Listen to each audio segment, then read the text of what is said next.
All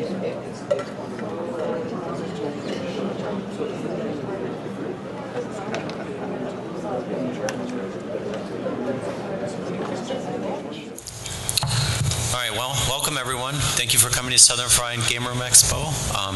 We're here to talk with the spooky folks, the terrifying talk with spooky pinball. I wonder how scary it's really going to be. I'm your moderator. I'm Dan DeBuscher. I have a number of questions that I'm going to ask these guys. They don't know what they are, unless they peeked a little bit.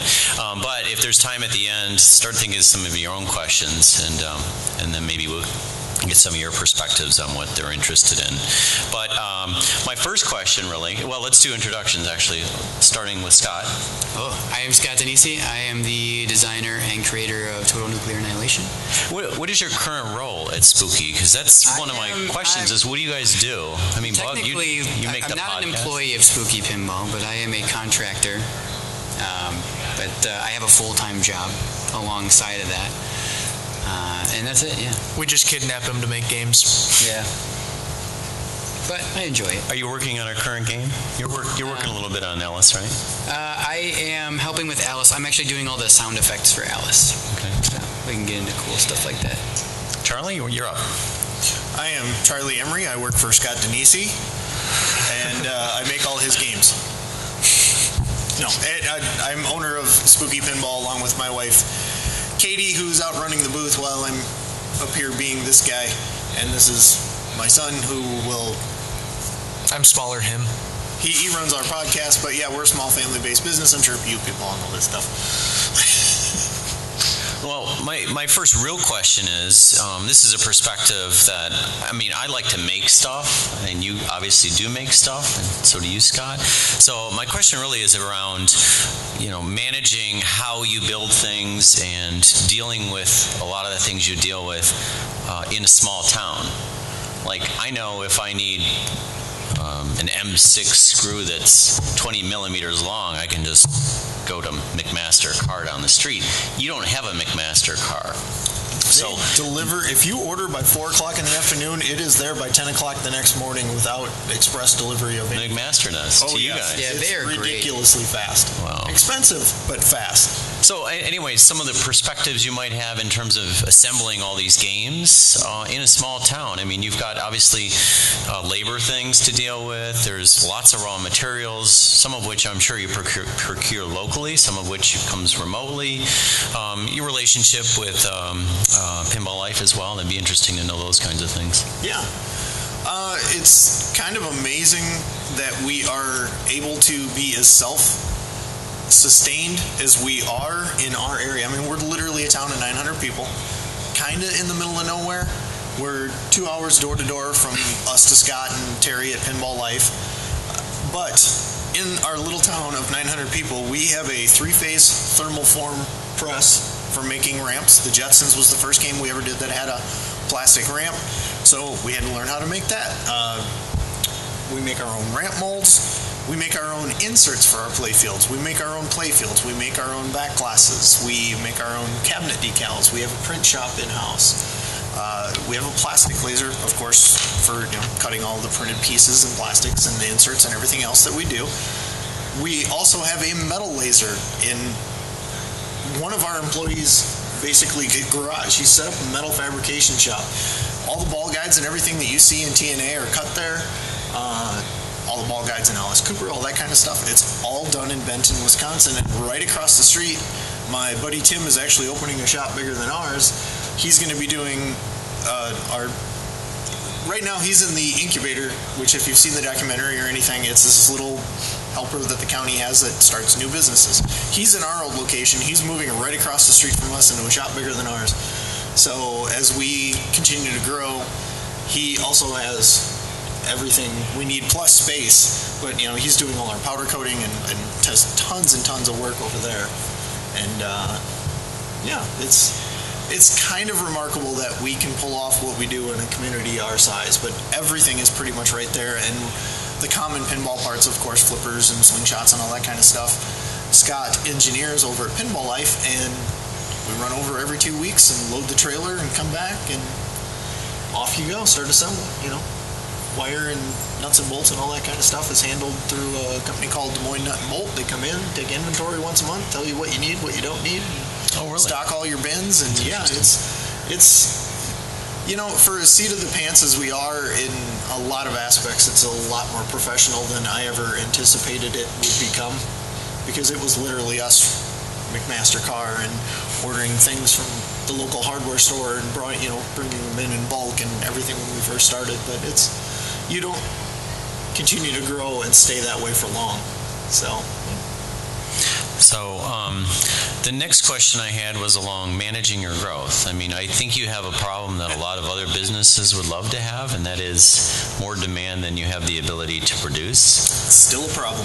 So what kinds of things are you doing to maybe grow your production capabilities? I know you had your first building. I remember when you built it, and I was following it on Facebook, and I apparently built another building and didn't make a big deal about it. We started in 2013 in the incubator. We spent about 2.5 years in there, and 3 years ago we built our own shop.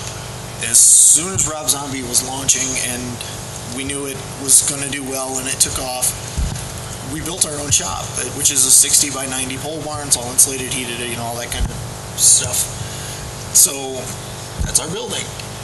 That lasted about 1.5 years before we completely overflowed it. So last year we actually built a warehouse for storing all the cabinet parts and the panels and stuff, and finished games, waiting for the trucks to come because we were just running out of room in our shop. So yeah, I mean, as crazy as this business is, we've been incredibly frugal. All the money raise your hands if you have a spooky game. Yeah, all the money you guys sent us has gone back into the company. Nobody's getting rich, but we're doing much better. But yeah, I mean, the warehouse was paid for last year. We put that up. We got it done.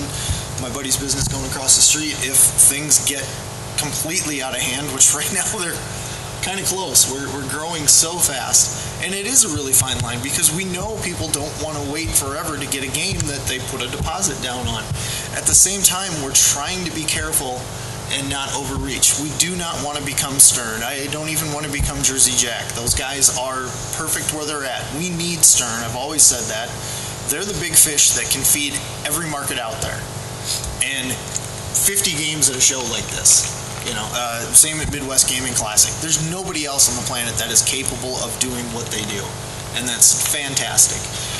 Jersey Jack has kind of found their little niche in the market where they're doing the bigger, better, the wide bodies. Like I think Eric's Pirates game is fantastic, and then you've got us kind of coming along where we're more collector based and more limited, but trying to keep prices in control. And yeah, it is a real fine line because we don't want people waiting too long, but at the same time, hiring a ton of people is not the answer. You do that, and one bad game, or if the economy slips, or if people just suddenly pull back, there's too many games out, I'm going to be out for a while, it'll destroy a company fast. So we're trying very hard to kind of walk that fine line between getting your game in a timely fashion and growth. And right now, I don't have all the answers in that regard. I wish I did. We've had people come in and try to, we're going to make you the next Stern. I don't think there's really room for 2 Sterns. You don't want that. That just hurts pinball and the market in general. So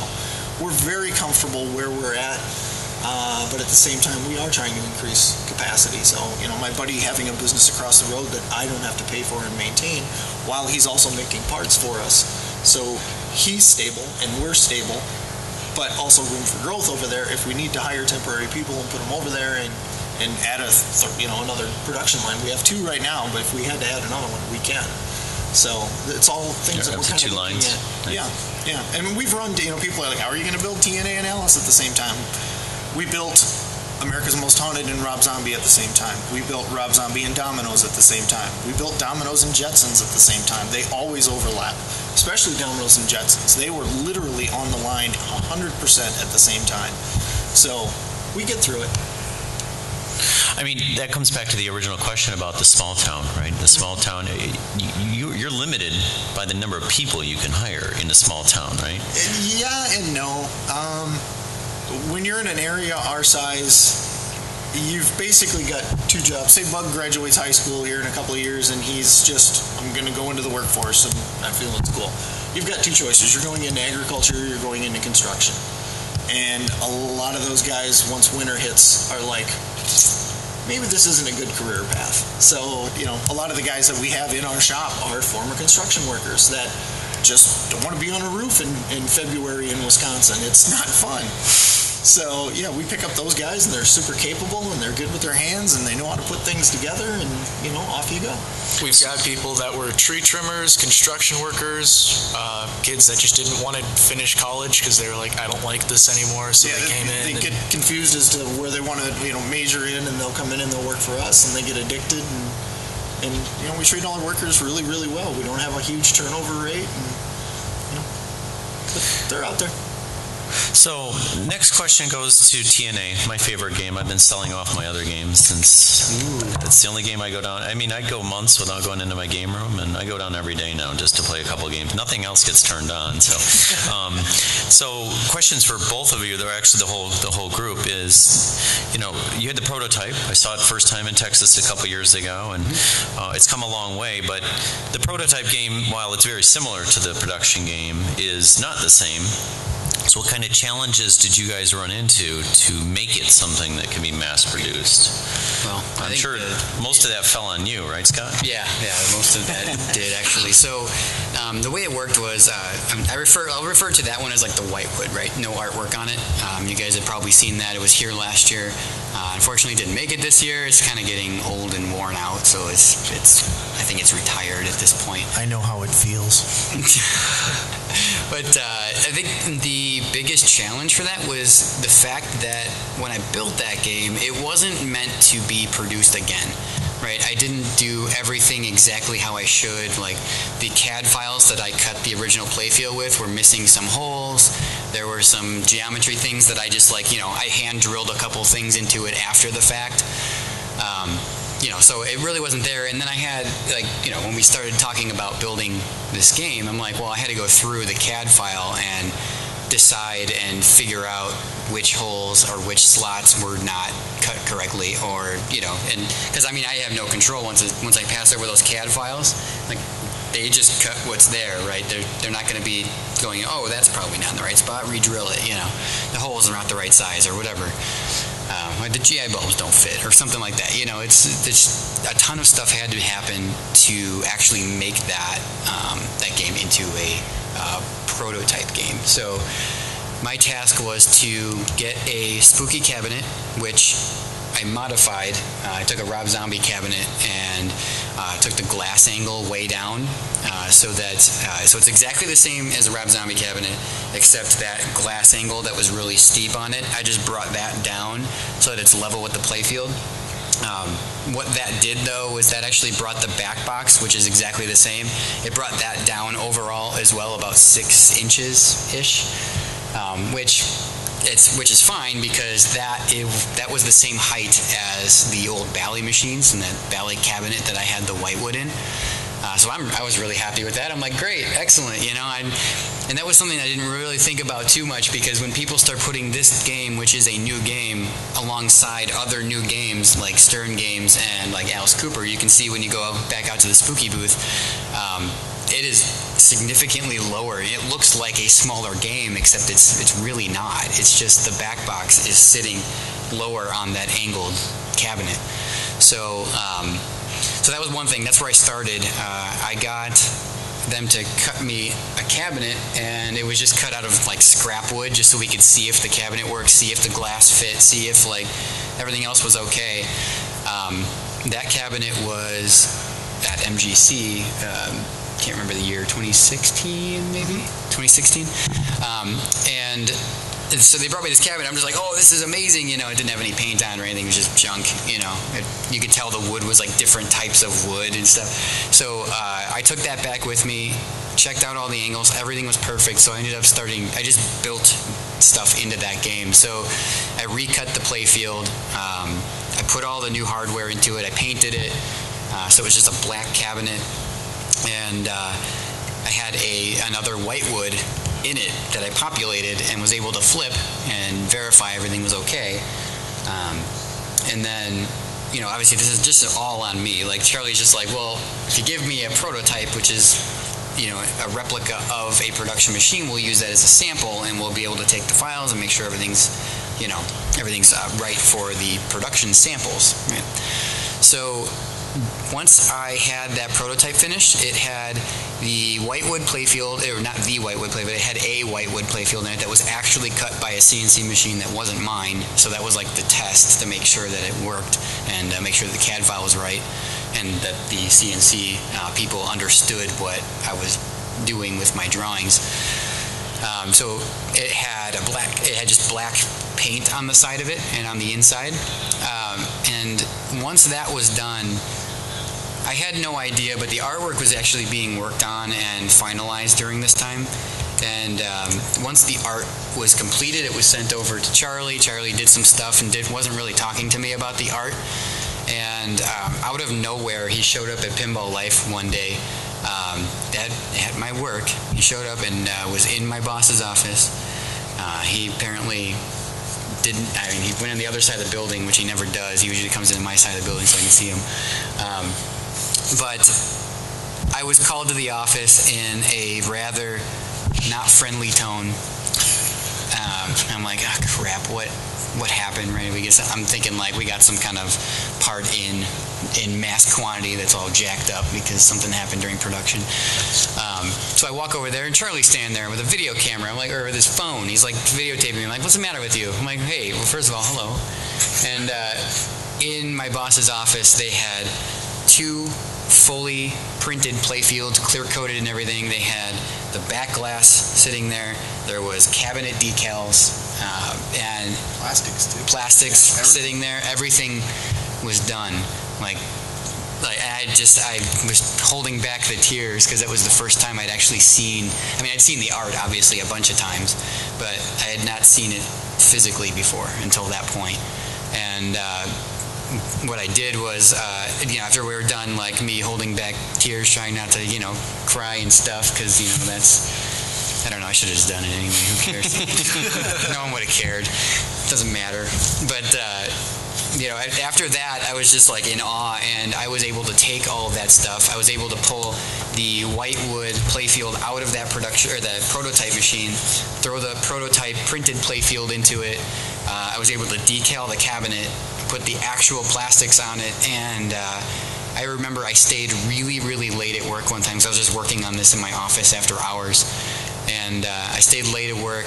I got everything kind of mapped out in the config files, and I was able to boot the machine up with the new playfield, new plastics, new GI bulbs that I had worked on, and I was actually by myself. Like no one was there when I booted this thing up the first time, but I was blown away by just what it looked like, because it was, with the art on there, it looks crazy. The color changing GI and what it does underneath the plastics that don't really have a lot of color on them. We purposely made the plastics a more neutral color. It was mostly just grays if you go look at it, because the GI can change color, and we didn't want any of that detail to get washed out of the plastics. So I saw that happening, and I'm like, it was crazy. And you can see the attract mode on that thing. It shows completely through. It's not like getting distorted with those plastics or with the reflecting off the playfield or anything weird. But it was just incredible to see that. I didn't cry then either. I was even by myself. That would have been fun. He's just saying that. He was on the floor in tears. Yeah. But so that prototype machine still exists. Actually, it's sitting over a buddy's house right now. But that machine still exists. It is in my possession, and that was the one that when that was done, I gave it over to Charlie with all the files and said, here we go. We can now build 5 production samples. So at that point, we always do 5 to start on every game we do. Yeah, so if we screw something up royally, 5 is enough to screw up, not 25, 50, or 100. Yeah. So that's how it turned from a whitewood into a prototype and then into an engineering sample. So it was a lot of work, though. I did not expect things like the plastics I had CAD'd out pretty well, and they were pretty much right on because I was able to test them with just some clear ones. But the playfield was a lot harder to deal with because there's just so much to do in there. I think one change, though, one major change we had with the prototype versus the production was some of the artwork. When you put the apron on, some of the artwork, like how it's like a V-shaped on the bottom of a blank playfield where the art stops. Well, that V-shape was a little too high, and you could actually, the apron came down below it, and you could see the wood color underneath it. And it was like, we looked at that, we're like, ah, crap. So we went back to... The ball arch was the problem. Well, yeah, I was using like a System 11 ball arch before, so it was a little different shape than the actual one that I had, because I drew up the ball arch from scratch. So like that's a custom ball arch for that game. And we had to go back to Matt Andrews, have him readjust. I showed him a picture. I just snapped a photo of it. I'm like, this needs to be brought down or whatever. He's like, no big deal. And just done. Sent it over to Charlie. Charlie double-checked it, and that was it. We even darkened up some of the lines, some of the those lines. What's the black lines called? I'm not a graphic artist. Trap lines. There we go. We blackened up some of those and made them darker and thicker, so it just looked more, professional and done. But yeah, from there, that was basically it. Basically. How about from your perspective, Spooky? Scott literally brought that thing over and moved into our house for a week when we got the first 5 games worth of everything in. And, we're not only making a new game that we didn't necessarily design, but it was a whole new platform for us. And there was no way we were going to have Scott go back and reprogram the entire game on our old system, so it was on P-Rock, which is fantastic. And, yeah, my guys were, oh, wait a minute. There's no switch matrix. There's no lamp matrix. These things, everything is individually addressable. So it was my guys were in a bit of a panic for a very short time, but now that they've gotten used to it and they've done a couple hundred of them, they absolutely love it. And yeah, that was the biggest adjustment for us was the new system and everything being completely unique. There's a lot of stuff that we used in every game we'd ever done that's just literally sitting on the shelves now as you switch over to different types of ribbon cables and connectors for the RGB LEDs. And it was really kind of fun to watch that process. And then, at the same time, I'm working on Alice Cooper, which was supposed to come out sooner. We slowed the development intentionally because Scott's game was doing very well, and it's like, okay. And you start looking at all the technology that's in Scott's game, and I'm like, it'd be awful nice to have that in Alice. And originally Alice was going to be, it wasn't going to have all the RGB that it does now. Alice Cooper has full RGB just like TNA. All the GI is all individually addressable and everything. It's pretty intense. That's one of those kind of happy accidents that Scott's game makes my game better. And we had no idea when we launched Total Nuclear Annihilation. We knew a lot of people were talking about it. I started talking to Scott about it at Expo the first time we brought the game because there were so many people gathered around. And granted, it was all our friends. It's all the crazy guys in our circle that wanted to hang out, support Scott, play the game. And it really was fun. And I started half-heartedly joking about, we should do something. Oh, shut up. Leave me alone. And the more shows he took it to, the more that kind of momentum began to build. And we still have a pool going in the shop that before we announced sales, how many are we going to do? And you did a video. I remember watching the video. Yeah. I knew you were all wrong. Scott lost way early. He was like, 50. No, I said maximum 200, didn't I? Yeah, it was a low number, but yeah, we shot right past. I'm out. I was at 257, I think. Well, where you at right now? Do you know? You'd have to ask Katie for sure in the booth. She's the sales guru and master, but it's over 430 units. And honestly, if we were Stern and we were cranking these things out daily, we know it would be 1,000. But we're not going to stop building it. It's the only game we've ever done, and we didn't even have this capability 2-3 years ago. It's the only game we've ever done where we just said, we're going to build it no matter what. We committed to 100, both I think it was Pinball 50, Life wasn't it? and us. Yeah, it was 50. You're right. We committed to 50. If it sells, then we'll do another 50. And that was the only mindset we had going into this. The first day we opened sales, Scott was in Chicago. We're in Benton. And we were just updating them through the day as it went. And yeah, I mean, it went well over 200 units on the very first day. So we knew we had a bit of a hit on our hands that we were going to have to adapt and learn to deal with. So it's been fantastic, man. Well, as a related thing, why that game is so successful from my perspective is I'm not going to memorize a bunch of rules. I like how simple it is, yet it's challenging. It's got amazing music. I'll tell you, I think I told you both a story about my son who never comes into my game room racing down the stairs because he heard the music, and he couldn't wait to play it. That just blew my mind. But anyway, that type of thing, that magic that you've got with this first game, are you working on something else that's similarly magical? Well, Or you don't have to Charlie give already- us specifics, but my point is I don't want this to be the only really great game that ever came out in my book. Well, unfortunately, Charlie went to California. When was that? 2 weeks ago? Yeah. And was speaking on a panel. And Charlie can't lie to anybody, so someone like directly asked him if I was working on another game for Spooky, and he said yes. So I mean, it's not going to be anytime soon, but I am working on something, and we'll see if I can sophomore effort it and do well. But because I've talked to a lot of pinball designers, and they always say, and this goes across not even just pinball design, but just design when you're working on projects in general, is the first one's the easiest, the second one is the hardest, and anything after that is just really hard. So, they all pretty much say the same thing. So I am not necessarily looking forward to it, but actually looking forward to it. Another trying this again. Scott, do you want to explain exactly what that means?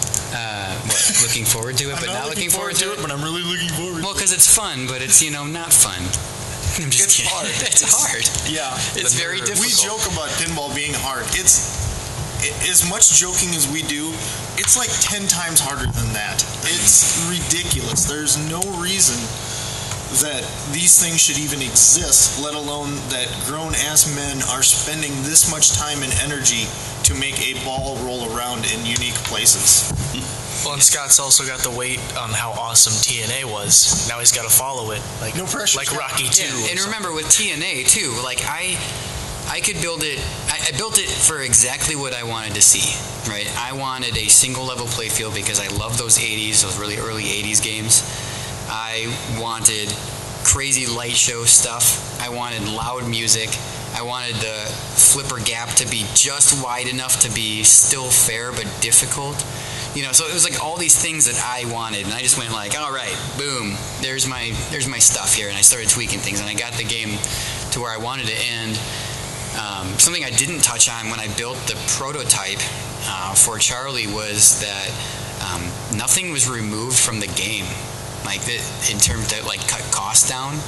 I got to build that prototype how I wanted to build it and how I envisioned the game being as a production game. In fact, the production version is better than the Whitewood. I fixed a bunch of problems. There was a couple of little ball traps. There was the beacon on top of the Whitewood was just a forklift blinky light. It wasn't very great. It was bright, but it wasn't really fun and didn't look old school. It looked kind of new. What else did I change on it to make it better? The sound system is just outstanding on the production version.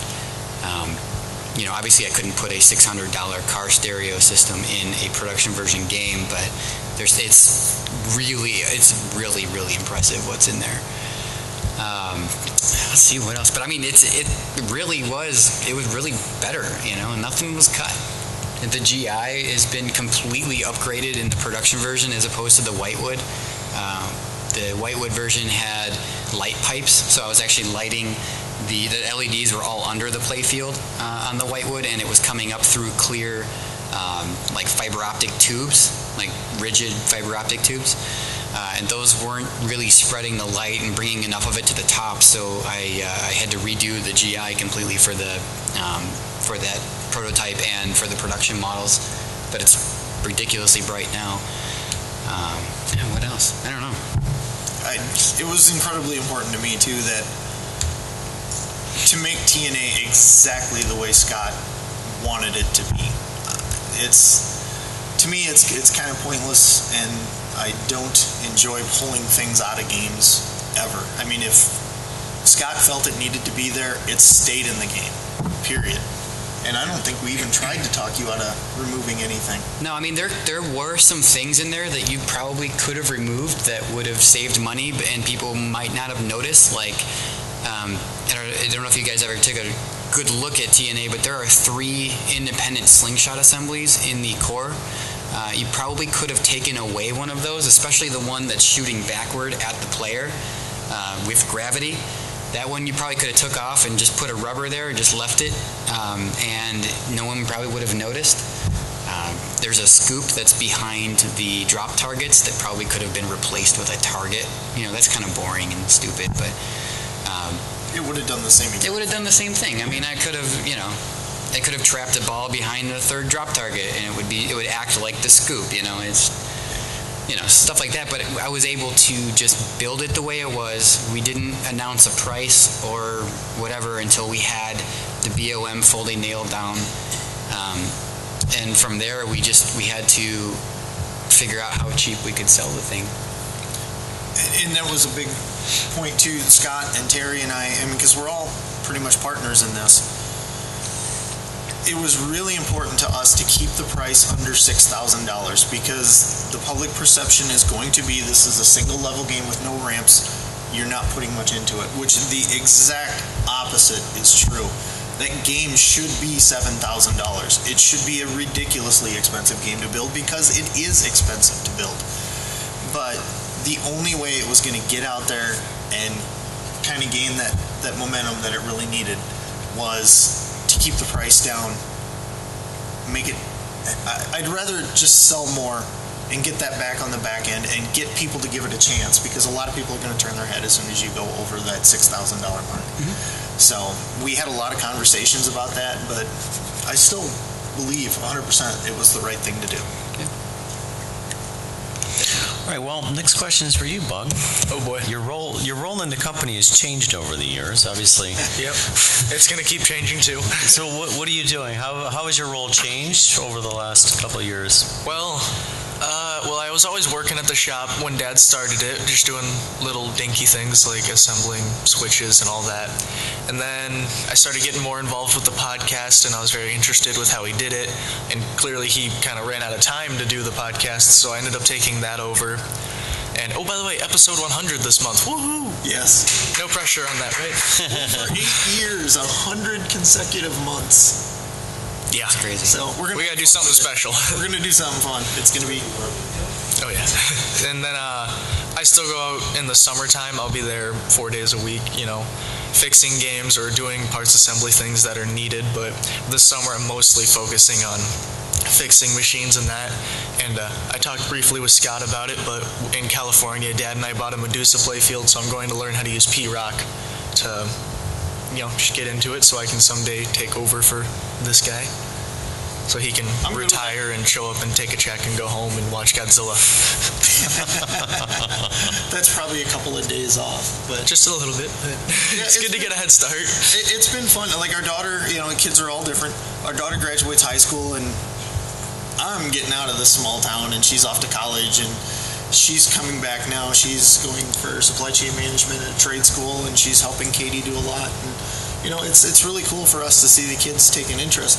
And one of the jobs that Bug is going to be doing more and more of is he legitimately is the best player in the shop. He's the one we throw up against, like Eric from JJP or Jack Danger or our friend Jay, the better guys. When we're at shows and we're like, 4-player game for everybody sacking up here with the kangaroo scrotums.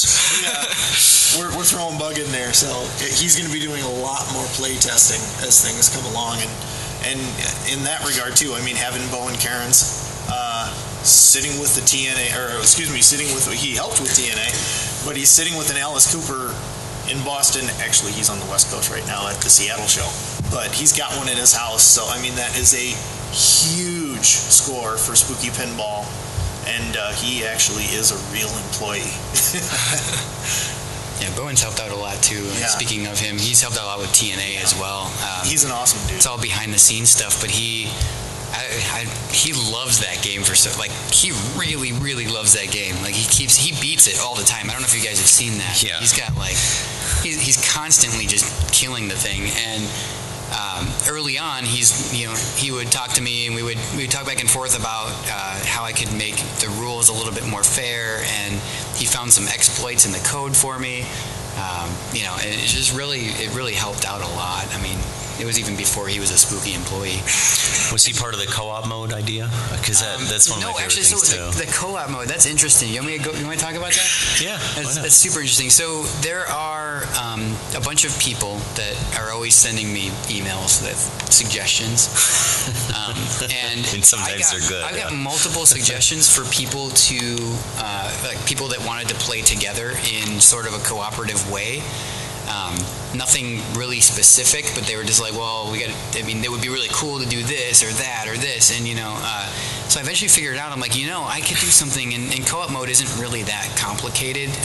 Basically, all it's doing is combining the scores together for the multiple players, and it's combining the progress that's stored. So in programming, I store all of the player progress in variables. So these are just little places I'm storing all the things like, hey, this is how many reactors you're on. This is how many of the targets that have been hit. This is what percentage the reactor is set to right now. All of that gets stored when you drain a ball. And what I'm doing is when that gets stored and drained for the player, it gets seeded into the next player's variables. So when their player is up, boom, all that progress that was just on the playfield is right back where it was. The score mechanism is pretty cool because I have a function in the code that just says, hey, add a score to this player. And when it does that, instead of adding a score to the single player, it just goes through, is co-op mode active? Then add it to all of them. It also double checks every once in a while to make sure the scores didn't get out of sync. I have had that happen early on, where something happened where the code glitched for a second or stalled out for a second, and it didn't add it to every player, so it got out of sync. But it checks for that. It does really cool stuff, and it's not as complicated as it looks on the surface. It's just sharing stuff, so just between them. Yeah. I have not seen anything else besides that. So I would love to say yes, but I didn't do a crazy amount of research on it. I don't know. I think so. I can answer it that way. You think so? Yeah. In my mindset going forward too, I mean, just listening to everything Scott's saying about the co-op mode and TNA and how different that game is I have zero ego as a game designer that tells me, oh, I can do something. We need to see guys like Scott coming in, younger talent. I've done a few games, that's great. I enjoy it, it's a wonderful process, but as I get pulled more to running the company, I have zero problem stepping aside and giving guys a shot that truly deserve it. There's a lot of creative, talented homebrew guys out there doing stuff, and there's a lot of industry, people that have just been in and around pinball, like Bowen, forever, who are incredibly talented, that deserve to get a foot in that door. And it's kind of nice, like I said, I've mentioned Eric at JJP. It's great to see young talent getting in. Keith getting in at Stern is fantastic. That's what the industry needs. We all love our Steve Ritchies and Dennis Nordmans and all those guys, and John Borg, and just everybody, George Gomez. Great people, but it's been the same group of people forever. It's nice to see young talent coming in. So I mean, as far as Spooky Pinball is concerned, I can't wait to see more guys like Scott come in and help pinball grow that way and evolve to the next generation. Yeah, and definitely Stern's taking notice on this stuff too. Oh, so for sure. Everybody should. Yeah, I mean, them bringing Keith on was huge. Absolutely. Yeah. They're also looking for inspiration from the homebrew community as well. They're constantly looking and sending emails and asking questions. But I mean, every pinball company that wants to evolve should be tapping into that that community and, seeing what they can do. All right, well, the last question I have before I open it up to the audience, if we have any time left, is around licensing. A lot of small companies started out with licensing problems. Obviously, you guys haven't stepped in any of those piles at this point, as far as we know. You mean we actually had the licenses? You actually have owned the licenses. And we find that's important. Between that and the OEM stuff that you were doing, are you still doing those kinds of things? So let's just talk a little bit about OEMing and licensing for a minute. Yeah, there's... In my mindset, especially when you're a young company coming up with a small budget, there's not a lot of sense in re-engineering and spending a ton of money redesigning mechs that have been tried, tested, and trued, and people are familiar with. I mean, if our flipper mech breaks in our game 10 years from now, 5 years, whatever the case may be, you know where you can get parts and you know how to fix it because you've done it before. And that, to me, is just a great use of time. Why reinvent the flipper mech at this point? It's just silly. And of course, having Scott Denisi at your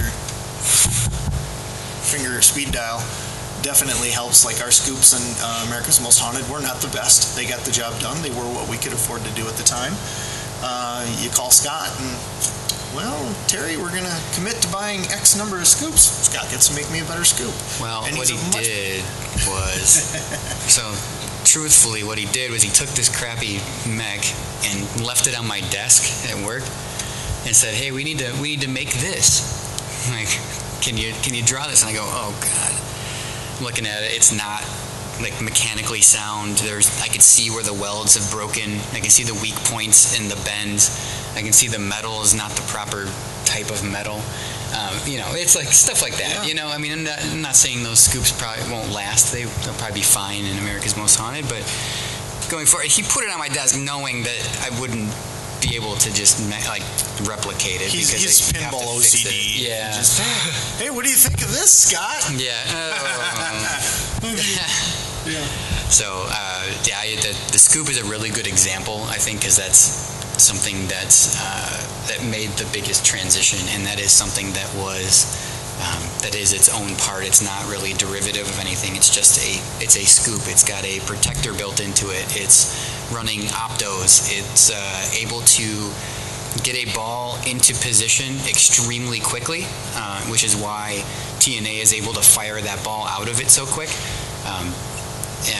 You got to make sure, like, weird stuff when you're engineering stuff like this it's really crazy because I do everything in SolidWorks. SolidWorks does have a utility that allows me to see weak points in the design. It'll run a stress test for me. It doesn't actually replace an actual real life stress test, but it'll at least give you an idea of what to look for.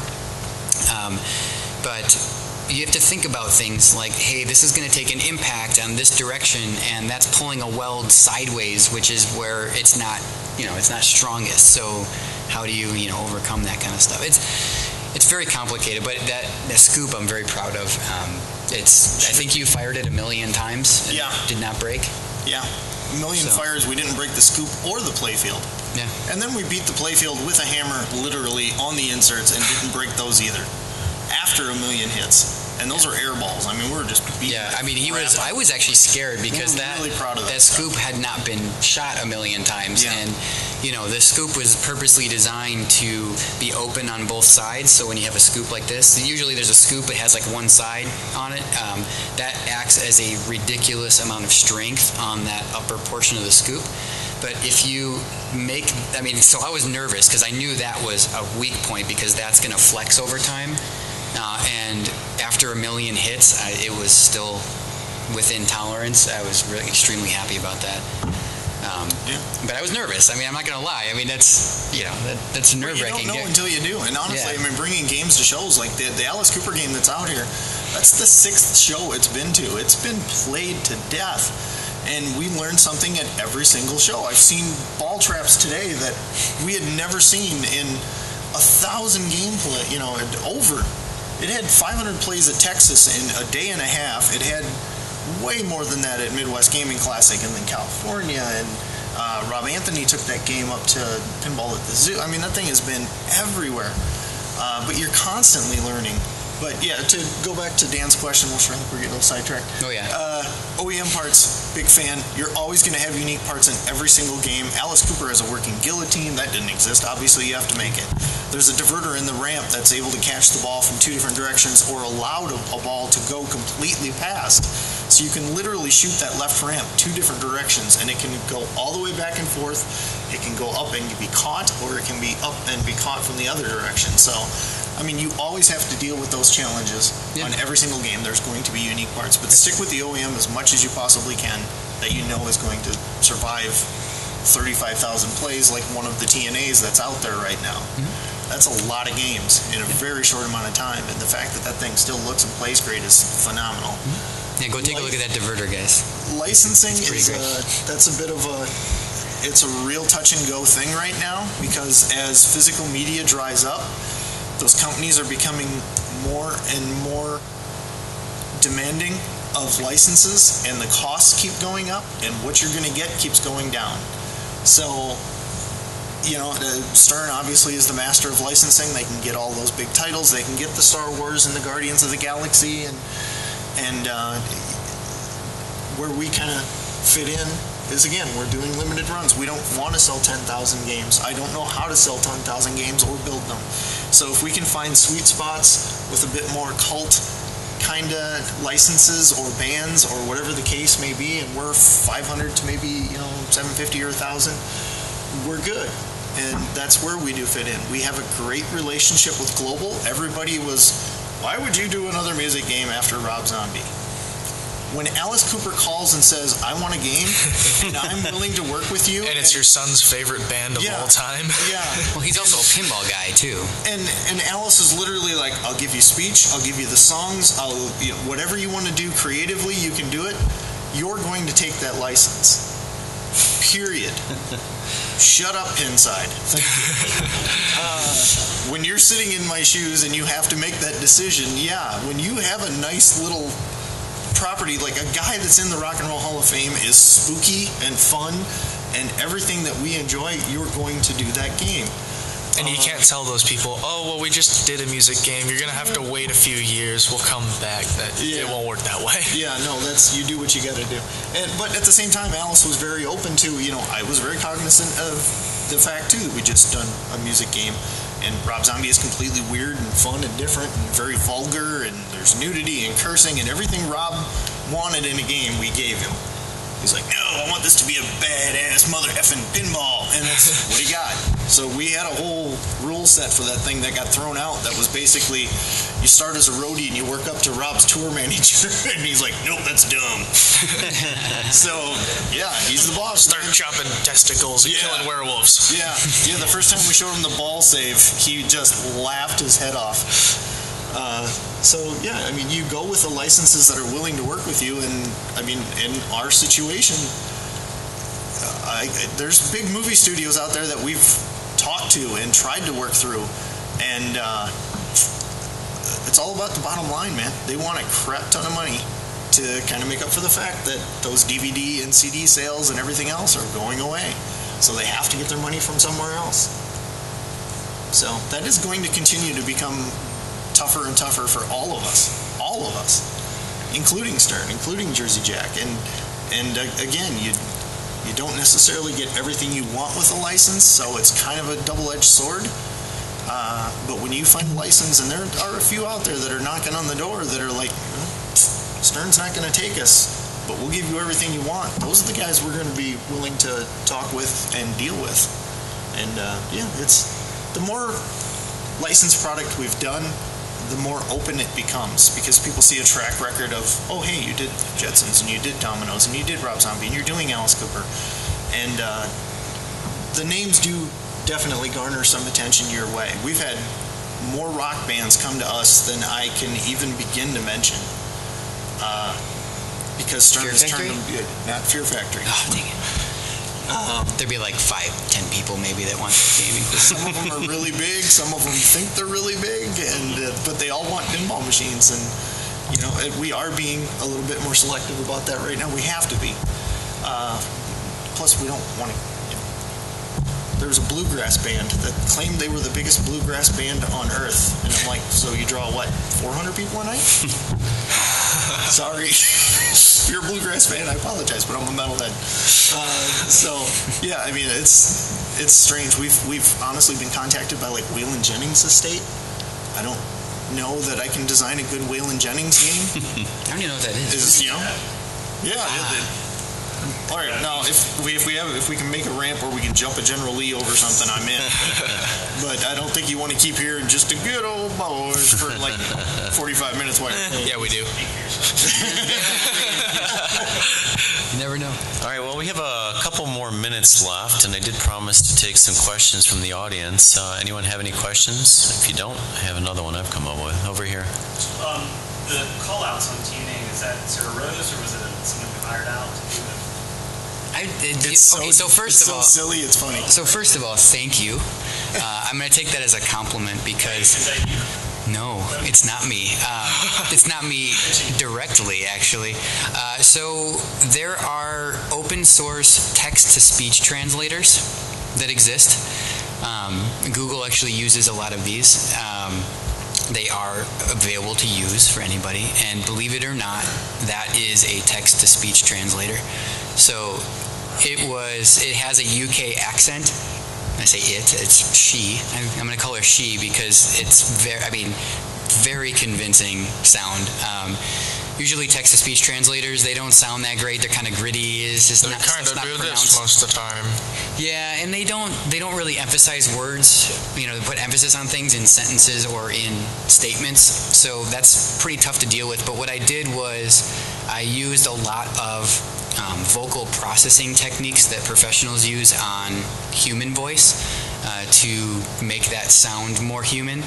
And I think it really worked well because it really does sound pretty convincing. I mean, it's very instructional, so it's kind of monotone anyway. But I ended up not having to pay anybody or convince anybody to help me with that because I was able to use that text-to-speech. That sounded too complicated, so we just hired Alice Cooper. Yeah. Any more questions in the back?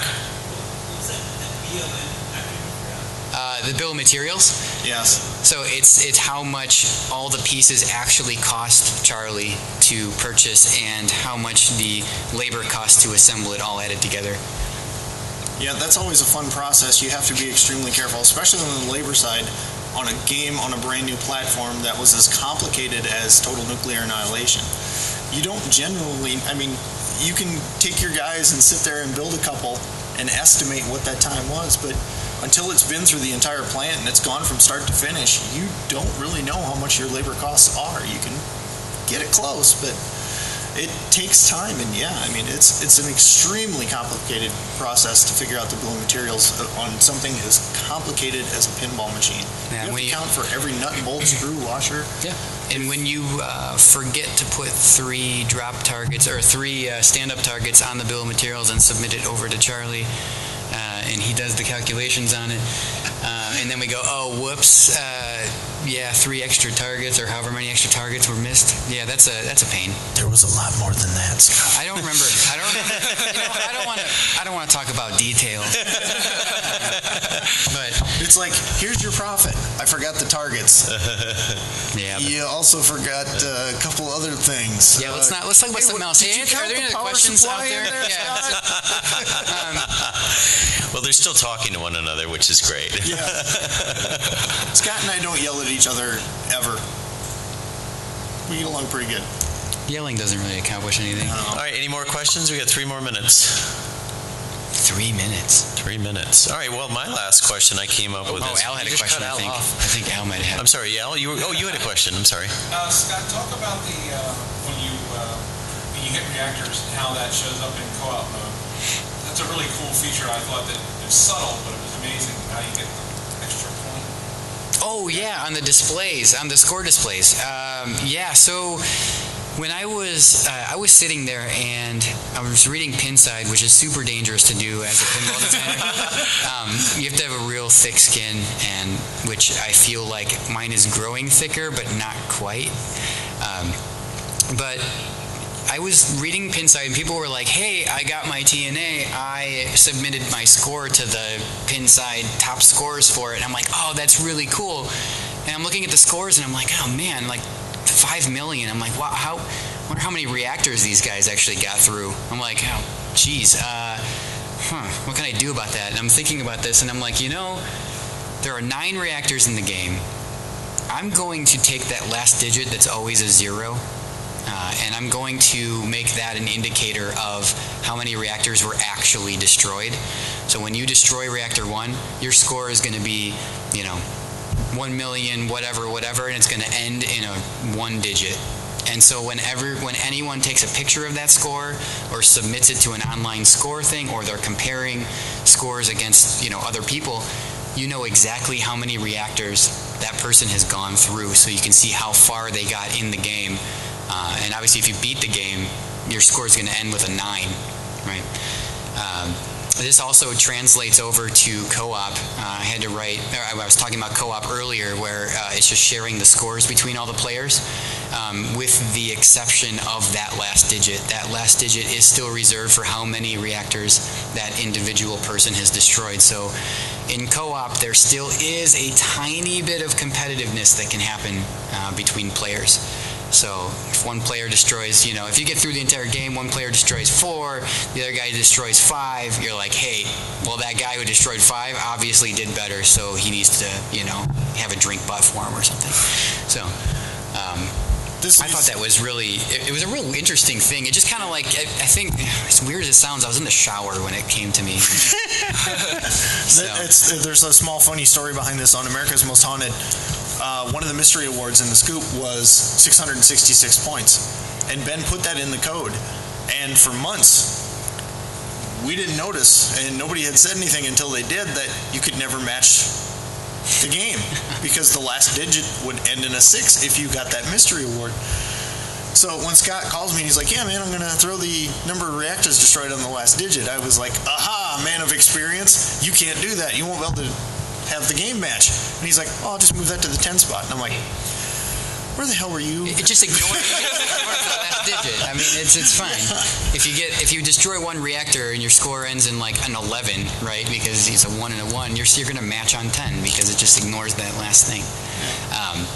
The match animation should probably say like, instead of 10, it should probably say 1x or something. I don't know. That might be confusing. Whatever. It's fine. Yeah, it's probably fine. All right, well, we're at the end of our time, and I want to thank you guys for participating in this panel, and obviously thank you to the audience for some good questions and for being here to support us. Thank you for coming to Southern Fried. Obviously, your attendance makes this event possible. Keep in mind there are other panels that are happening throughout the weekend. There are lots of tournaments to be done. There's plenty of table gaming to be had. There's rock karaoke. There's wrestling.